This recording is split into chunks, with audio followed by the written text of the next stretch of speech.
Ya, mari kita masuk di dalam doa. Kami mengucap syukur untuk pertolongan Tuhan di dalam kehidupan kami.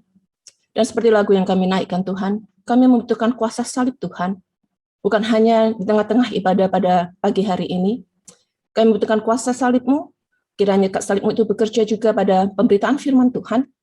Kami berdoa untuk listrik sekali lagi Tuhan, untuk jaringan internet, jaringan Zoom, dan juga untuk laptop hamba-Mu. Kiranya sungguh semuanya dapat berjalan dengan baik, sehingga pemberitaan firman Tuhan memberkati bukan hanya hamba-Mu, tapi setiap anak-anak Tuhan yang saat ini berkumpul untuk merayakan kebangkitan Engkau. Berbicaralah Tuhan Yesus, karena di dalam nama-Mu saja kami serahkan ibadah hari ini. Amin. Mari kita buka kebenaran firman Tuhan yang diambil dari Yohanes pasalnya yang ke-20, ayatnya yang ke-1 sampai yang ke-10. Yohanes 20, ayat yang ke-1 sampai yang ke-10. Ini memang saya perhatikan ya, kalau seringkali kalau giliran saya menyampaikan firman Tuhan, pasti aja ada kendala gitu ya di gereja. Enggak tahu kenapa, memang di peperangan rohani. Apalagi hari ini beritanya adalah tentang the unfinished work of Easter. Jadi mungkin iblisnya nggak seneng gitu kali ya. Anyway, kita baca bersama-sama kalau misalkan sudah ketemu Yohanes pasal yang ke-20, ayat yang ke-1 sampai 10. Demikian firman Tuhan. Pada hari pertama minggu itu, pagi-pagi benar ketika hari masih gelap, pergilah Maria Magdalena ke kubur itu, dan ia melihat bahwa batu telah diambil dari kubur. Ia berlari-lari mendapatkan Simon Petrus dan murid yang lain yang dikasihi Yesus, dan berkata kepada mereka, Tuhan telah diambil orang dari kuburnya, dan kami tidak tahu di mana ia diletakkan. Maka berangkatlah Petrus dan murid yang lain itu ke kubur. Keduanya berlari bersama-sama, tetapi murid yang lain itu berlari lebih cepat daripada Petrus, sehingga lebih dahulu sampai di kubur. Ia menjenguk ke dalam dan melihat kain kafan terletak di tanah. Akan tetapi, ia tidak masuk ke dalam. Maka datanglah Simon Petrus juga menyusul dia dan masuk ke dalam kubur itu. Ia melihat kain kafan tergeletak di tanah. Sedangkan kain peluh yang tadinya ada di kepala Yesus tidak terletak dekat kain kafan itu, tetapi agak di samping di tempat yang lain dan sudah tergulung. Maka masuklah juga murid yang lain yang lebih dahulu sampai di kubur itu, dan ia melihatnya dan percaya. Sebab selama itu mereka belum mengerti isi kitab suci yang mengatakan bahwa ia harus bangkit dari antara orang mati. Lalu pulanglah kedua murid itu ke rumah. Ya, saya tidak melakukan doksologi oleh karena waktu. Mudah-mudahan jemaat Bapak Ibu Saudara sekalian sabar. Kalau firman Tuhannya agak panjang, agak sedikit molor karena banyak kendala. Saya akan bagikan dulu. Ini saya dulu share screen. Udah kelihatan ya. Kalau kita merayakan pagi ini Paskah, maka seringkali sama seperti Natal yang sudah tercemar, perayaan Natal yang seringkali tercemar, maka seringkali juga kita Paskah itu agak tercemar. Kenapa? Karena seringkali kok kita mengatakan Paskah, itu pasti yang kita lihat itu apa? Ada kelinci, ada telur. Padahal kalau dilihat, dipikir-pikir, nggak ada itu hubungannya antara kelinci dan telur dan Paskah. Satu, kelinci tidak pernah bertelur. Itu sudah pasti, ya kan?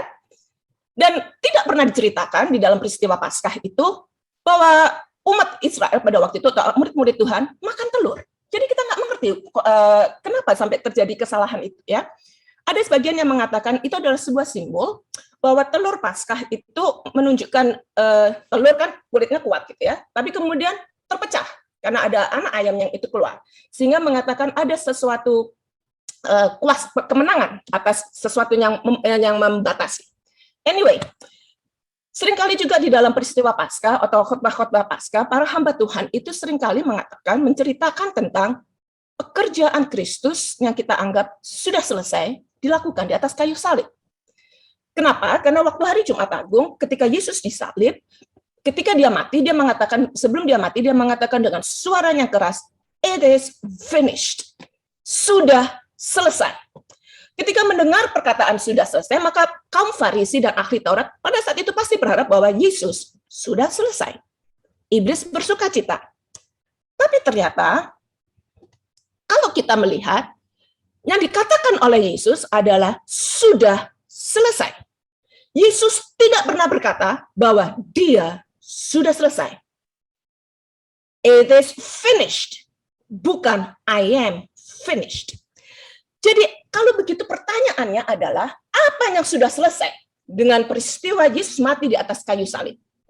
Maka peristiwanya sudah diselesaikan oleh Tuhan pada saat itu adalah atonement. Atonement itu bahasa Indonesia terjemahannya nggak ada yang paling tepat, tapi kurang lebih yang tepat kata atonement itu adalah ketika bentuk penebusan gitu ya, karya penebusan atas dosa itu ada itu diselesaikan. Jadi di situ Tuhan Yesus mati di atas kayu salib untuk menyelesaikan urusan tentang dosa. Jadi urusan tentang dosa sudah dihapuskan. Yang sudah diselesaikan juga oleh kayu salib itu adalah pengorbanan untuk dosa usai, berakhir.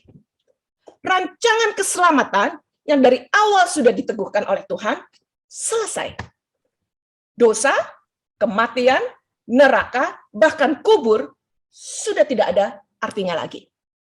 Jadi dengan lain, kata lain adalah tidak ada lagi pengorbanan untuk dosa yang dibutuhkan. Karena apa? Karena Yesus sudah membuat pengorbanan yang paling utama dan itu cukup untuk menghapus segala dosa.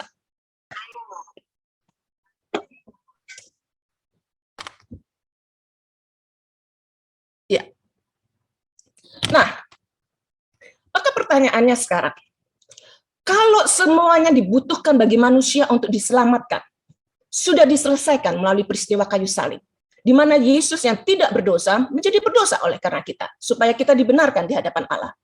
Kalau begitu, apa artinya Kalvari? Kalvari itu berarti menunjukkan bahwa keselamatan itu hanya ada di dalam Yesus. Artinya keselamatan itu bukan Yesus ditambah apapun juga. Tidak artinya Yesus ditambah pekerjaan baik, Yesus yang ditambah dengan kita harus dibaptis, baptism, Yesus yang harus ditambahkan dengan ibadah-ibadah atau ritual-ritual keagamaan. Keselamatan itu hanya semata-mata oleh karena iman di dalam Tuhan dan hanya di dalam Tuhan. Jadi Kalvari itu menceritakan pekerjaan Tuhan yang telah selesai, pekerjaan Yesus yang telah selesai, yang sudah dinubuatkan oleh Tuhan sejak awal ketika dunia ini diciptakan. Dan kita tahu sejak pertama kali Tuhan Yesus datang, mappingnya itu jelas, kompasnya itu jelas, yaitu apa? Menuju kayu salib. Maka sekali lagi Kalvari menyatakan telah selesainya pekerjaan Yesus untuk segala sesuatu yang berurusan dengan dosa. Tapi kemudian kita lihat dari bacaannya kita bahwa murid-murid Tuhan, Maria Magdalena dan kemudian Yohanes dan Petrus pergi masuk ke dalam kubur dan menemukan kubur yang kosong. Maka kita bertanya, artinya itu apa? Karena ternyata kita harus melihat kalau Kalvari itu menunjukkan urusan dengan dosa itu berakhir, maka kubur yang kosong itu menunjukkan adanya satu pekerjaan Tuhan Yesus yang belum diselesaikan oleh Tuhan Yesus. Kalvari menunjukkan pekerjaan yang berakhir, tapi kubur yang kosong dimulainya kembali pekerjaan Tuhan yang masih harus dia selesaikan. Kita refleks sedikit ke belakang ya. Pada waktu Yesus mati di atas kayu salib dan kemudian dia harus dikuburkan, kita menemukan Yusuf dari Arimatea dan juga Nikodemus memohon kepada Pontius Pilatus untuk kemudian bisa menurunkan. Saya membayangkan peristiwa itu kemarin malamnya. Waktu Yusuf Arimatea dan kemudian Nikodemus menurunkan Tuhan Yesus, gimana perasaan hati mereka? Pasti tercabik-cabik. Melepaskan tangannya yang berlubang paku itu, menarik pakunya, itu kan luar biasa sakit. Sakit bukan buat Tuhan Yesus, bagi mereka yang melihat. Tapi kita melihat kasih Yusuf Arimatea dan Nikodemus, dia bawa Tuhan Yesus, tubuhnya dibersihkan, dibalut oleh kain kafan, dan kemudian menurut budaya Yahudi, yang saya yakin tidak diceritakan di Alkitab, tapi berdasarkan budaya itu dilakukan, mereka akan menutup mata, mencium pipi Tuhan, dan satu budaya di sana meletakkannya di situ disebut kain peluh di wajah Tuhan. 3 hari mereka semua hidup di dalam ketakutan. 3 hari hidup di dalam kegelapan. 3 hari iblis memikirkan dia menang. Tapi apa yang terjadi? 3 hari kemudian, Maria Magdalena menjadi orang yang pertama untuk datang dan menemukan kubur yang kosong. Dia begitu takut ketika melihat bahwa batu yang menutupi kubur itu sudah tidak ada. Maka apa yang dia lakukan? Dia pergi untuk mendapatkan Petrus dan Yohanes dan bersama-sama mereka lari dan menuju ke kubur yang kosong itu. Nah, kita lihat Petrus, waktu dia masuk, apa yang disaksikan oleh Petrus? Kain kafan itu tergeletak, Tapi di sini kalau kita perhatikan dengan cermat ya, ada sesuatu yang sangat menarik. Yang hanya ditulis oleh Yohanes mengenai peristiwa ini, tidak ada ditulis di dalam kitab yang lain. Apa itu? Yohanes menceritakan waktu Petrus masuk, bukan hanya dia menemukan kain kafan itu tergeletak, tapi dia menemukan juga bahwa kain peluh itu dalam keadaan terlipat. Maka pertanyaannya sekarang adalah, apa artinya? Kenapa harus dicatat adanya kain peluhnya terlipat? Itu penting. Untuk itu kita harus mengerti budaya Yahudi pada masa itu. Di dalam budaya Yahudi, kain peluh atau kain yang terlipat itu menunjukkan adanya hubungan antara tuan dan hamba. Artinya gini, seorang tuan ketika mereka biasanya makan, maka biasanya hamba itu akan memperhatikan apa yang akan dilakukan oleh tuannya. Kalau misalkan, ini nggak tahu kelihatan ya, setelah makan, tuannya itu membersihkan mulutnya, dan kemudian ininya di weded itu artinya digumpal-gumpal, dan kemudian diletakkan begitu, maka itu menunjukkan bahwa tuannya sudah selesai makan. Tapi sebaliknya, kalau dia sudah makan, dia bersihin, tapi kemudian dia bangkit berdiri, dan dia melipat kainnya ini, kain peluhnya, dan dia letakkan, maka dia memberikan pesan kepada hambanya. Dia mungkin boleh bangkit dan meninggalkan meja, tapi pesan dengan kain yang kemudian dilipat, itu menunjukkan bahwa dia belum selesai. Bahwa dia akan datang kembali. Jadi kita lihat di sini, 3 hari dari ketidakpastian bahwa Yesus bangkit. 3 hari dari keputusasaan setelah Yesus itu meninggal. Maria Magdalena, Petrus datang menemukan kubur yang kosong, dan mereka melihat 2 hal, satu pernyataan secara simbolik. Kain kafan tergeletak, menunjukkan pekerjaan Tuhan Yesus atas dosa selesai. Melihat kain peluh itu terlipat, menunjukkan apa? Adalah Tuhan Yesus akan kembali. Untuk apa? Untuk menyelesaikan pekerjaan-pekerjaan yang harus ia selesaikan. Kalau gitu pertanyaannya sekarang apa? Apa pekerjaan-pekerjaan yang Yesus harus selesaikan? Atau yang saya beri judul, The Unfinished Work of Easter. Karya-karya Yesus yang masih harus dituntaskan sehubungan dengan kebangkitan dia. Paling tidak ada 6 hal, ada 6 R. Yang pertama adalah pekerjaan tentang penebusan.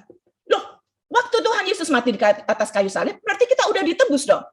Jawabannya adalah, ya, Tuhan Yesus sudah menyelesaikan urusan dosa. Tapi karya penebusan Allah tetap terus berlangsung. Itu yang kita harus perhatikan. Yang kedua, ada karya Tuhan yang belum diselesaikan oleh Yesus, yaitu apa? Pemulihan. Yang ketiga, karya Tuhan Yesus yang masih harus dikenapi adalah kembali membangkitkan orang-orang mati. Yang keempat adalah the rapture, ketika Tuhan Yesus harus datang kembali untuk mengangkat setiap anak-anak Tuhan. Yang kelima, pekerjaan Tuhan Yesus yang masih harus dia selesaikan adalah dia harus datang untuk menyatakan murka Allah, melakukan pembalasan. Dan terakhir, pekerjaan Yesus Kristus yang masih ia harus selesaikan setelah ia bangkit, the unfinished work of Easter, adalah ketika ia kembali dan akan mengambil alih kembali kemuliaan Tuhan, kerajaan apa di muka bumi ini. Kita akan bahas secara singkat satu demi satu. Pekerjaan Allah yang pertama yang harus Tuhan Yesus yang pertama yang harus diselesaikan adalah tentang pekerjaan penebusan. Kalau pada waktu seandainya karya penebusan Yesus berakhir dan tidak akan ada kelanjutan, maka artinya saat ini Bapak, Ibu, Saudara, dan saya sudah pasti tidak akan selesai, tidak akan hidup. Kenapa? Karena sudah selesai tamat, buku ditutup. Tapi tidak begitu. Yang dilakukan oleh salib Kristus adalah dia menyelesaikan dosa, tapi kubur yang kosong yang menyatakan dia bangkit. Ia mengatakan apa? Bahwa pekerjaan penebusan Tuhan itu masih akan terus berlangsung sampai kapan? Sampai setiap jiwa anak-anak Tuhan, umat pilihannya kembali kepada Tuhan. Nah, kata penebusan, redeem, itu artinya membeli kembali. Jadi itu mengacu kepada sebuah referensi tentang praktek di mana kita membebaskan budak. Jadi kalau mama kita lihat kalau dalam zaman ilmu bisnis sekarang ini ya, salah satu bisnis Tuhan Yesus adalah membebaskan orang-orang yang hidup di dalam perbudakan. Dan di seluruh dunia ini, dimanapun Injil Kristus diberitakan, maka karya penebusan itu masih berlangsung. Membebaskan manusia dari perbudakan apa? Perbudakan atas dosa. Perbudakan atas apa? Atas macam-macam. Dan itu sebabnya kita harus bersyukur. Kenapa? Kalau selama Yesus masih menunda kedatangannya, maka masih ada pengharapan bagi kita semua, orang-orang yang masih diperbudak dan masih ada di dalam genggaman iblis. Dan satu hal yang menyenangkan adalah, saya bersyukur kalau Mama mengingat ini ya, bahwa saya masuk di dalam sebuah gereja, di mana dan menjadi bagian dari gereja, anak-anak Tuhan, di mana salah satu tugas dan tanggung jawab yang Tuhan berikan adalah hanya satu, memberitakan Injil Tuhan. Itu sebabnya kita harus memikirkan, waktu Tuhan Yesus mati, dia bangkit, karya penebusannya itu masih terus berlangsung, maka menjadi tugas dan tanggung jawab kita. Ketika pagi ini kita merayakan Paskah, ingat, bersama dengan Paskah, kita pun memiliki tugas dan tanggung jawab. Apa itu? Melanjutkan karya penebusan Allah. Kita tidak akan mati untuk dosa, karena itu sudah diselesaikan oleh Tuhan. Tapi kita akan terus berkarya untuk tugas kita, apa? Supaya membawa kembali orang-orang itu kembali datang kepada Tuhan. Menyatakan supaya orang-orang itu juga bisa ditebus. Coba kita lihat sekeliling kita. Tetangga kita lah, teman kita lah, keluarga kita lah, kerabat kita lah, teman kerja kita lah, teman sekolah kita. Berapa banyak ada jiwa-jiwa yang terhilang, yang tidak mengerti kuasa kebangkitan Allah. Itu menyatakan penebusan bagi setiap orang yang mau datang kepada Tuhan. Jadi kita lihat karya pertama yang masih harus diselesaikan oleh Tuhan Yesus. Atas dosa, selesai. Tapi pekerjaan penebusan itu terus-menerus berlangsung. Sampai Tuhan Yesus datang kedua kali. Yang kedua, salah satu pekerjaan Tuhan Yesus yang masih juga ia harus selesaikan adalah pekerjaan untuk pemulihan. Kalau kita baca di Markus 16 ayat 7, kita melihat, tidak ditulis di dalam kitab Yohanes, tapi kita lihat kalau kita baca Markus 16 ayat 7, Maria Magdalena datang ke kubur Kristus, ke kubur Tuhan Yesus, dan di situ dia bertemu dengan Yesus sendiri. Seorang pemudanya, saya yakin itu Tuhan Yesus. Di situ dia diberikan instruksi apa? Pergilah kamu dan katakan kepada murid-murid Tuhan dan kepada Petrus bahwa aku sudah bangkit. Makanya pertama kali saya pikirkan ya, sama waktu saya baca Markus 16 ayat 7 dan juga saya baca Yohanes, kenapa harus Petrus yang lari dan yang menemukan lebih dulu dua kain kafan yang tergeletak dan kemudian kain peluh yang terlipat? Kenapa di dalam Markus 16 ayat 7 Tuhan Yesus menyatakan secara khusus kepada Maria Magdalena, pergi dan katakan kepada murid-muridku dan kepada Petrus. Kenapa harus ada nama Petrus disebutkan di situ? Itu akan membuat kita kembali teringat sebuah peristiwa ketika Yesus ditangkap dan kemudian Yesus diadili. Kita semua ingat apa yang dilakukan oleh Petrus? Dia menyangkali Tuhan Yesus. Dan akibat dari penyangkalan dia kepada Tuhan Yesus, terjadi yang namanya the lost fellowship. Jadi terjadi persekutuan dengan Tuhan itu hilang. Tapi itu menjadi pengingat bagi kita lebih dahulu. Kalau Petrus yang sudah bersama dengan Tuhan Yesus, kalau Petrus yang sudah mengklaim bahwa Yesus itu adalah Mesias, bisa menyangkali Tuhan. Dan lebih daripada itu, hubungan persekutuan dia dengan Tuhan Yesus itu menjadi terhilang. Maka hal yang sama bisa terjadi juga bagi saudara dan saya. Saya yakin kalau mama kita baca, kita mesti akan berpikir, kok bisa ya? Petrusnya bisa mengkhianati Tuhan Yesus, menyangkali Tuhan Yesus 3 kali. Saya yakin orang yang paling kaget bahwa Petrus menyangkali Tuhan Yesus, itu siapa? Itu Petrus sendiri. Saya yakin Petrus adalah orang yang paling kaget bahwa dia ternyata betul-betul bisa menyangkali Tuhan Yesus. Tadi saya bilang, Petrus adalah orang yang bombastis yang mengatakan, mendeklarasikan bahwa Yesus itu adalah Tuhan, anak Allah. Jadi sekali lagi peristiwa Petrus menyangkali Tuhan Yesus, yang kehilangan persekutuan dengan Tuhan, mengingatkan kita bahwa tidak peduli seberapa hebatnya kita sebagai orang Kristen, kita harus tetap waspada. Kita harus tetap berjaga-jaga. Untuk berjaga-jaga apa? Untuk terus-menerus membina persekutuan kita dengan Tuhan Yesus. Itu sebabnya Paulus mengatakan pada kita agar kita tuh berhati-hati, supaya berjaga-jaga supaya kita jangan jatuh. Paulus mengatakan bahwa kita harus mendisiplinkan diri kita sedemikian rupa supaya jangan sampai ketika kita sedang memberitakan Kristus kepada orang, kita sendiri kemudian ditolak. Kata ditolak dalam bahasa Yunaninya itu artinya cast away kalau dalam bahasa Inggris. Artinya apa? No longer usable. Artinya tidak lagi bisa digunakan.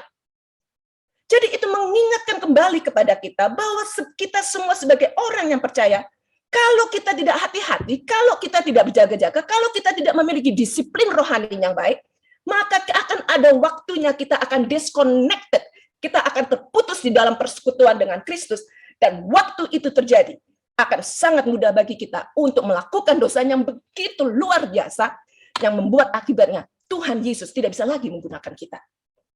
Itu sebabnya, sekali lagi, kalau itu terjadi pada Petrus, kalau Paulus mengingatkan kita berjaga-jaga, apanya membuat kita berpikir bahwa itu kita tidak akan mungkin bisa terjatuh atau kehilangan persekutuan? Coba kita lihat sekarang gereja kita sendiri. Para hamba Tuhan. Para hamba Tuhan bisa menghitung berapa banyak umat dia yang dulunya aktif, sekarang nggak aktif. Yang dulunya memiliki persekutuan yang erat dengan Tuhan, sekarang nggak ada lagi. Yang dulunya bisa berguna bagi Tuhan, sekarang nggak lagi. Semua orang yang dulunya duduk di dalam kepemimpinan sekarang tersingkirkan oleh karena kehidupan berdoa mereka yang semakin berkurang. Itu sebabnya Paskah mengingatkan kita kembali kebangkitan Yesus, kubur yang kosong itu. Ada satu pekerjaan Tuhan Yesus yang masih harus dia selesaikan. Apa? Yaitu memulihkan kembali. Pemulihan kembali. Itu sebabnya secara khusus nama Petrus disebut di dalam Yohanes. Itu sebabnya nama Petrus itu disebut di dalam Markus. Di situ ketika dia bilang, pergi katakan kepada murid-murid itu dan juga kepada Petrus. Tuhan Yesus mengambil implikasi, aku akan memulai tugas pemulihan Petrus. Yang kemudian digenapi di dalam Danau Galilea ketika dia menanyakan Petrus, sungguhkah engkau mengasihi aku? Jadi, Tuhan Yesus memulihkan Petrus. Dan kita lihat apa yang terjadi setelah Petrus dipulihkan. Dia menjadi orang yang luar biasa bersemangat, pengkhotbah yang besar. Di hari Pentakosta, dia berkhotbah 3.000 jiwa diselamatkan. Bapak, Ibu, Saudara, kalau hari ini kita merayakan Paskah, dan kemudian kita teringat pernah di dalam hidup kita begitu aktif di dalam pekerjaan Tuhan. Tapi sekarang kita enggak lagi. Kita begitu aktif di dalam kehidupan doa. Tapi sekarang doa kita, yang penting doa asal-asalan. Berita Paskah, Tuhan Yesus akan memulihkan kembali persekutuan kita dengan Dia. Ada satu lagu yang selalu saya sangat senang dan tadi pagi saya dengarkan lagu itu. Lembut terdengar, Tuhan Yesus memanggil. Memanggil engkau dan saya. Kalau saat ini, kita sekarang lagi sudah tidak menjadikan Yesus sebagai prioritas di dalam kehidupan kita. Dia memanggil Bapak, Ibu, dan saudara dan saya. Untuk apa? Ayo kembali. Aku ingin hubungan kita itu kembali dipulihkan. Temukan kembali semangat kamu, cinta kamu yang mula-mula kepada Tuhan. Jangan lagi oleh karena cinta kita kepada anak, maka sekarang cinta anak kita menggantikan cinta kita kepada Yesus. Cinta kita kepada anak membuat kita tidak lagi aktif di dalam melayani Tuhan. Tidak lagi aktif di dalam kegiatan-kegiatan gereja. Jangan oleh karena kita baru dipromosikan di dalam pekerjaan, maka petugas kita mengambil alih waktu-waktu kita untuk kembali melayani Tuhan. Tuhan minta kita dipulihkan. Jangan sampai terjadi kita itu seperti jemaat di Laodikia.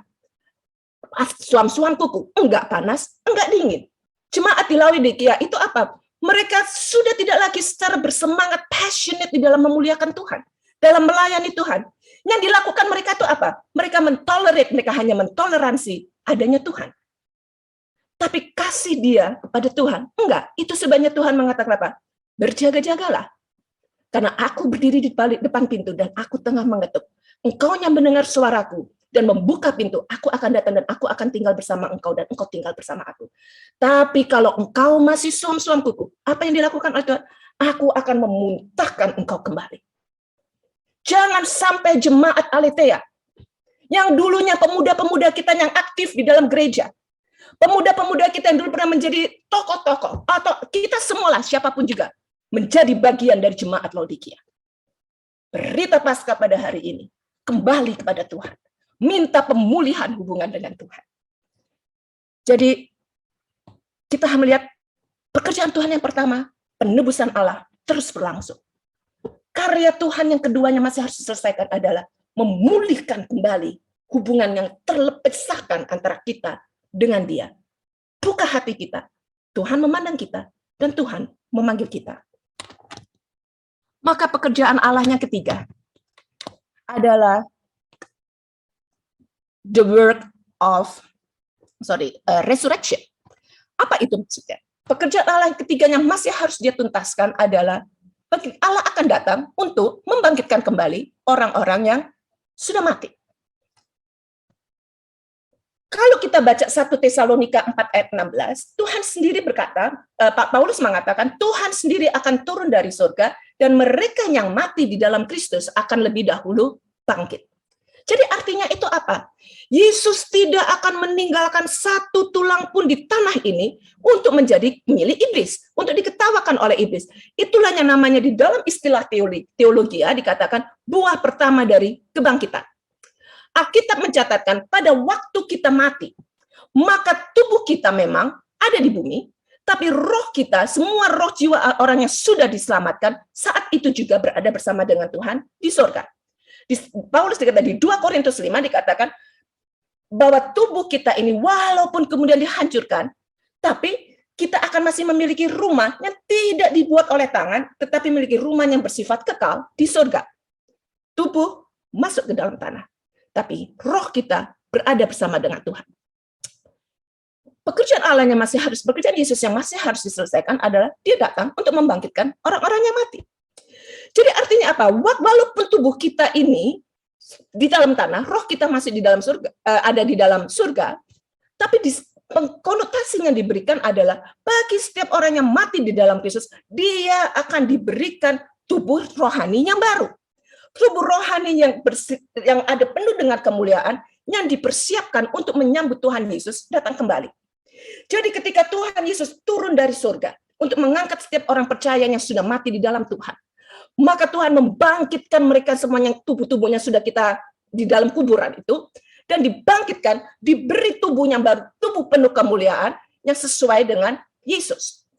Di Filipi 3, Paulus mengatakan, Tuhan akan mengubah tubuh kita yang fana sesuai menjadi tubuh kemuliaan Dia. Artinya dia melakukan transformasi tubuh kita, sama seperti tubuh Yesus ketika Dia bangkit dari kematian.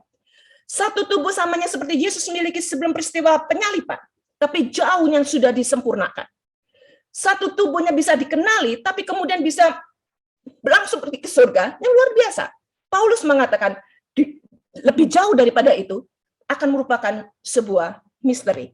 Tapi cukup bagi kita untuk mengerti bahwa kalau kita mati di dalam surga, orang-orang yang kita kasihi, yang kita kenal, yang mungkin tidak bisa merayakan Paskah bersama-sama dengan kita, ada berita baik, kubur kosong menunjukkan Tuhan Yesus akan datang dan membangkitkan semua saudara-saudara kita yang kita kasih, yang saat ini sudah bersama dengan Tuhan roh mereka, tapi tubuh mereka akan dibangkitkan, ditransformasi, diberikan tubuh yang baru, tubuh kemuliaan sesuai dengan Yesus.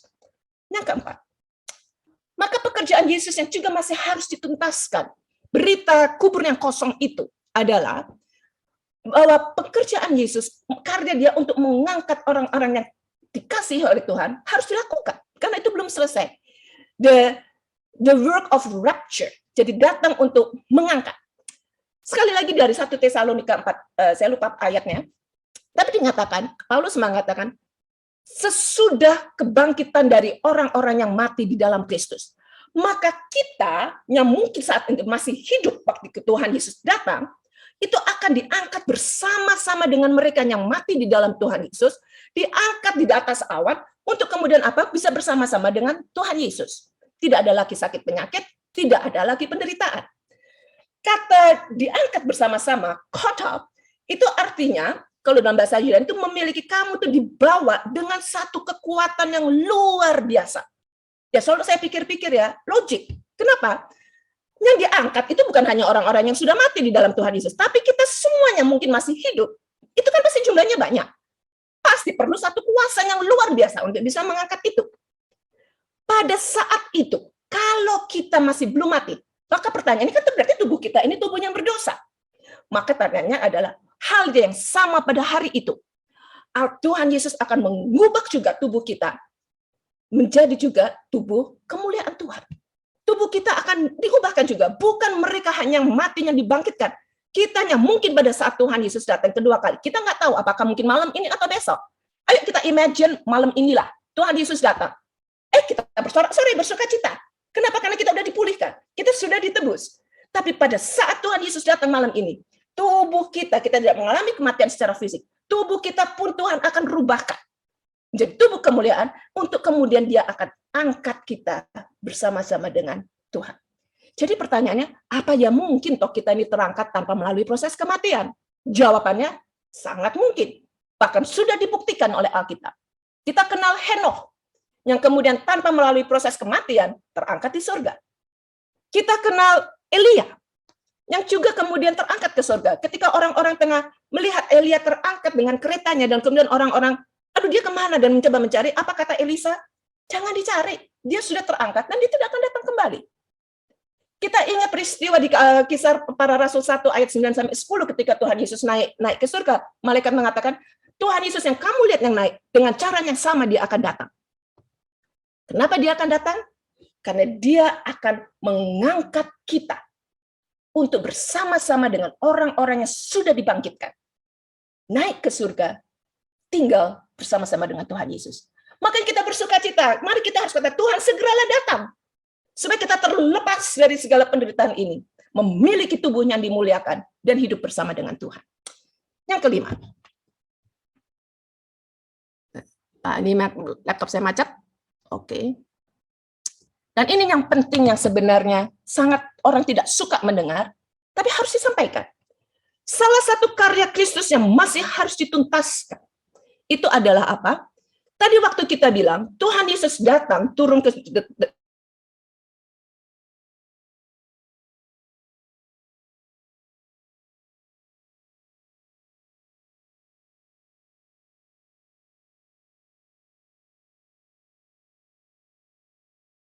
dia hanya datang untuk mengangkat orang-orang yang mencintai Tuhan.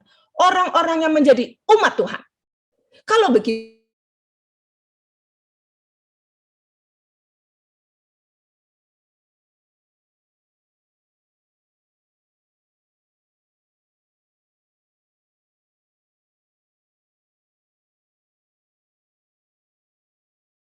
pada orang-orang yang tidak percaya kepada Tuhan, yang menolak Tuhan, yang mengejek dia, yang lebih meninggikan dunia, yang lebih meninggikan anak-anak kandung kita, yang lebih meninggikan pekerjaan kita, yang lebih meninggikan apapun juga yang ada di dalam dunia kita. Tuhan Yesus akan datang untuk menyatakan murka Allah. Artinya retributions itu artinya pembalasan. Nolak dan menyangkali Tuhan Yesus. Kita baca di dalam kitab Wahyu, akan ada binatang yang lahir, binatang yang keluar, yang akan memimpin pada masa-masa itu. Dan setiap orang akan dipaksa, yang menolak Tuhan, diberikan tanda pada dahi mereka. Penghakiman demi penghakiman akan datang. Kita baca bagaimana gunung itu kemudian akan terangkat dan kemudian dilemparkan ke dalam laut. Terjadi perang nuklir, terjadi begitu banyak bencana alam yang merusaknya ekologi di dalam dunia ini. Yesus berkata, akan ada masa-masa kesengsaraan seperti yang belum pernah ada sebelumnya dan tidak akan pernah ada lagi nantinya. Kalau kita sekarang sudah stres kena COVID, bayangkan ini nggak ada apa-apanya dengan yang penderitaan yang akan kita alami, kesengsaraan. Maka berita Paskah itu mengingatkan kita kembali, tidak main-main dengan karya keselamatan yang Tuhan sudah berikan. Dalam satu kali pukulan, miliaran jutaan orang itu akan mati. Matahari akan menjadi begitu panas sehingga merusak badan kita.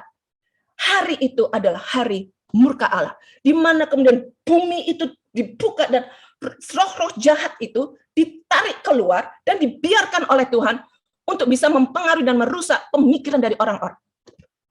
Tuhan mengatakan apa? Pada hari itu matahari akan menjadi gelap, bulan akan berubah menjadi darah, dan bintang akan jatuh dari surga. Mengerikan. Allah tidak pernah bermaksud untuk supaya manusia itu binasa. Tapi akan pada waktunya kebinasaan itu tidak bisa kita hindari. Oleh sebabnya itu di dalam masa-masa anugerah ini, jangan pernah main-main di dalam mengiring Tuhan. Sama seperti Tuhan Yesus menjanjikan keselamatan bagi mereka yang percaya kepada Dia. Dia juga menjanjikan pembalasan kepada mereka semua yang tidak sungguh-sungguh di dalam Tuhan. Bertahun-tahun, berabad-abad, begitu banyak orang sudah menista nama Tuhan Yesus. Menginjak-injak darah Yesus yang mati di atas kayu salib. Menolak janji keselamatan Tuhan. Akan ada waktunya hari penghakiman dan pembalasan itu akan datang. Ada seorang ateis yang mengatakan begini. Di dalam satu profesor itu ateis dan dia tengah memberikan pengajaran dan dia mengatakan, kalau Tuhan itu ada, percayalah dalam waktu 30 detik, kalau Tuhan ada, Tuhan akan bisa membinasakan saya. Dan dia hitung, sudah 30 detik, enggak terjadi apa-apa tuh, dia tetap aja. Dia bilang, oke, kita tunggu 30 menit kemudian. 30 menit, tetap enggak jadi ada apa-apa, dia tetap ada. Dia bilang 30 hari, tetap enggak ada apa-apa. Maka dia mengatakan, buktikan bahwa Tuhan Yesus itu tidak ada. Allah itu enggak ada. Ketika dia mengatakan itu, salah satu muridnya berkata, karena sudah enggak tahan, dia mengatakan, siapa kamu?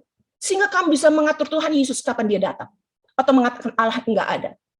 Kalau dia belum datang, itu karena dia masih bersabar.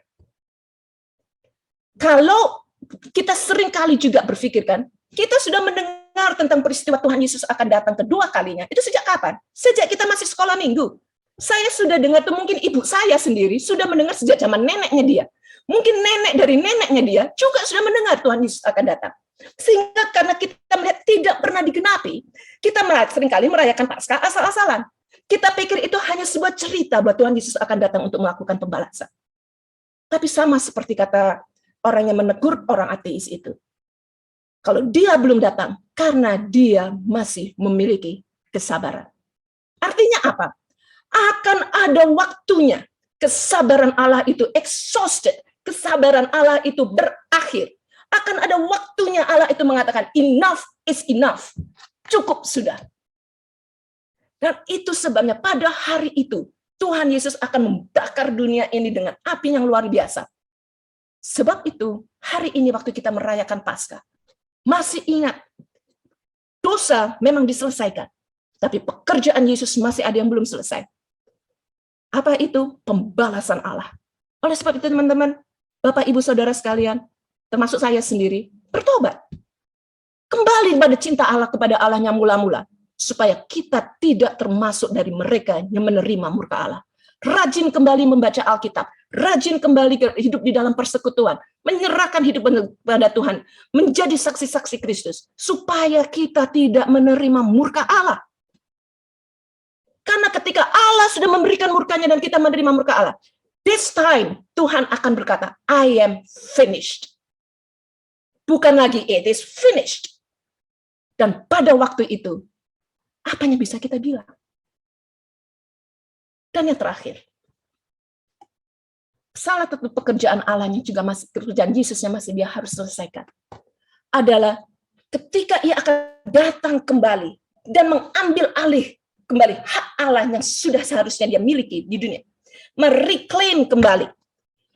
Jadi kita sudah tahu di dalam peristiwa Paskah, iblis itu sudah dikalahkan oleh Kristus. Dia tidak bisa menang atas kuasa kebangkitan. Jadi iblis kalah. Pertanyaannya, kalau iblis sudah kalah, apakah berarti iblis itu sudah tamat? Jawabannya, tidak. Memang dia sudah tidak ada kuasa lagi, dia tidak ada sengat. Tetapi Alkitab jelas mencatat bahwa iblis itu saat ini masih diberi keleluasaan. Maka kita harus hati-hati. Tadi Paulus sudah mengatakan disiplin rohani itu penting. Maka sejak awal Alkitab sudah mengatakan sama seperti kesabaran Allah akan ada waktunya habis. Maka waktu iblis pun akan habis. Alkitab mencatat pada saat hari di mana iblis itu berakhir harinya, itu adalah hari Allah. The day of the Lord adalah hari di mana ketika semua pasukan orang-orang yang anti-Kristus, orang-orang yang menolak Tuhan berkumpul di dalam lembah Armageddon untuk berperang melawan Tuhan. Revelation, kitab Wahyu pasal 19 ayat yang ke-16 mengatakan, pada waktu itu Yesus akan datang di dalam dengan kuasa dan kemuliaan dia. di jubahnya dan di pahanya tertulis, Raja segala raja, Tuhan segala Tuhan. Jadi semua orang antikristus, semua orang yang tidak sungguh-sungguh dalam Tuhan, semua nabi-nabi palsu, yang mungkin saat ini ada masa tengah-tengah terlena, atau mungkin masuk di dalam masa 7 tahun penderitaan itu, mereka akan dibuang ke dalam apinya menyala-nyala. Jadi kemudian kita tanya, apa signifikasinya? Pada waktu itu, apa signifikasinya pada dunia ini? Pada waktu itu, Tuhan Yesus datang kembali. Dia ingin mengambil kembali dunia itu kembali kepada Dia. Dunia ini diciptakan oleh Tuhan, bersama dengan Tuhan. Dan akan ada waktunya, kalau saat ini kita melihat penderitaan hidup di dalam dunia, seakan-akan Tuhan Yesus membiarkan kita. Tuhan Yesus akan datang lagi, mengambil kembali hak Dia atas dunia yang Dia ciptakan ini. Meletakkan semua karya penciptaannya itu kembali di bawah kaki Dia. Sehingga digenapi firman Tuhan. Setiap lutut kan bertelut, dan setiap lidah kan memuji dan mengaku Yesus Kristus adalah Tuhan untuk kemuliaan Allah Bapa di surga. Oleh sebab itu, jangan main-main. Jangan main-main atas berita kubur yang kosong. Jangan main-main di dalam Paskah. Karena Paskah itu menyatakan adanya sebuah keindahan yang sangat langka, yang hanya bisa dipahami oleh orang-orang yang mengerti tentang anugerah keselamatan. Paskah itu adalah kesempatan kedua bagi kita untuk menghidupi hidup yang sudah diselamatkan oleh Tuhan. Hidup di dalam anugerah, mempersiapkan diri kita untuk menyambut kedatangan Allah yang kedua kali. Tuhan memberkati, mari kita masuk di dalam doa.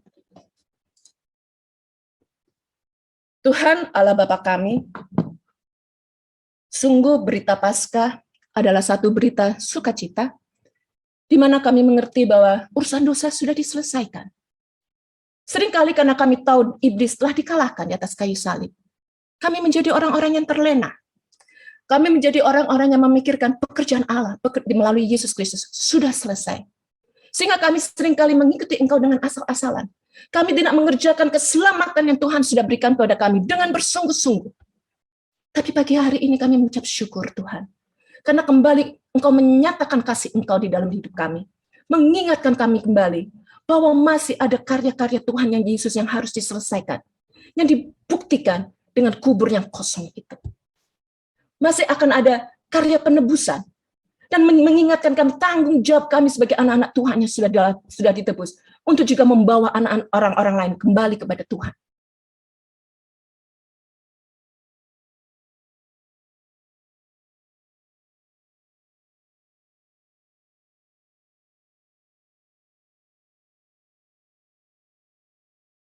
Bahwa ada kebangkitan.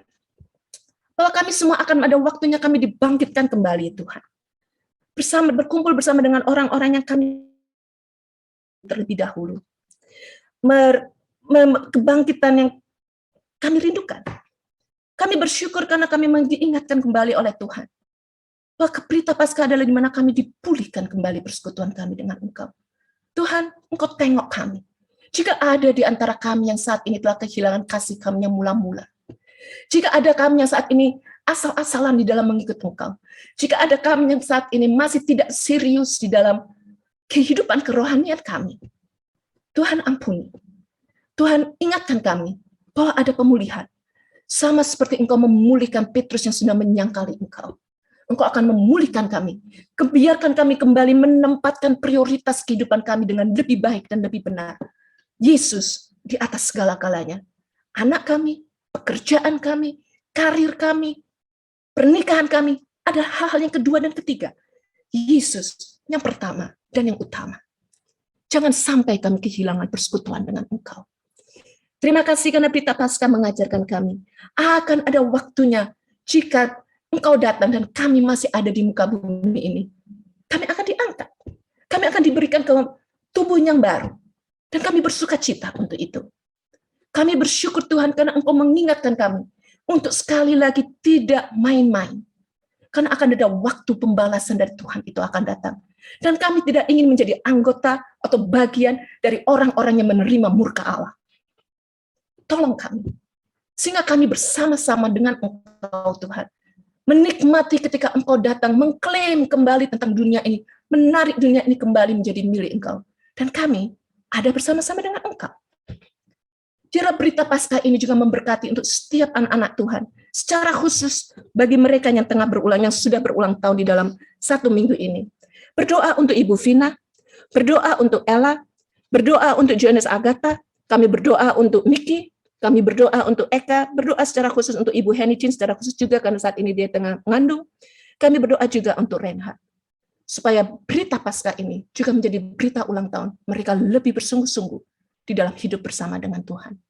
Berkati gerejamu Tuhan, jangan sampai gereja kami menjadi gereja Laodikia, tapi menjadi gereja yang menjadi saksi Kristus, memberitakan Injil Kristus dimanapun juga, dan Engkau memakai satu demi satu jemaat kami sebagai alat untuk kemuliaan nama Tuhan. Dengar doa kami yang jauh daripada sempurna, yang kami naikkan di dalam nama Yesus Kristus, yang kami cintai dalam penuh pengucapan syukur. Amin.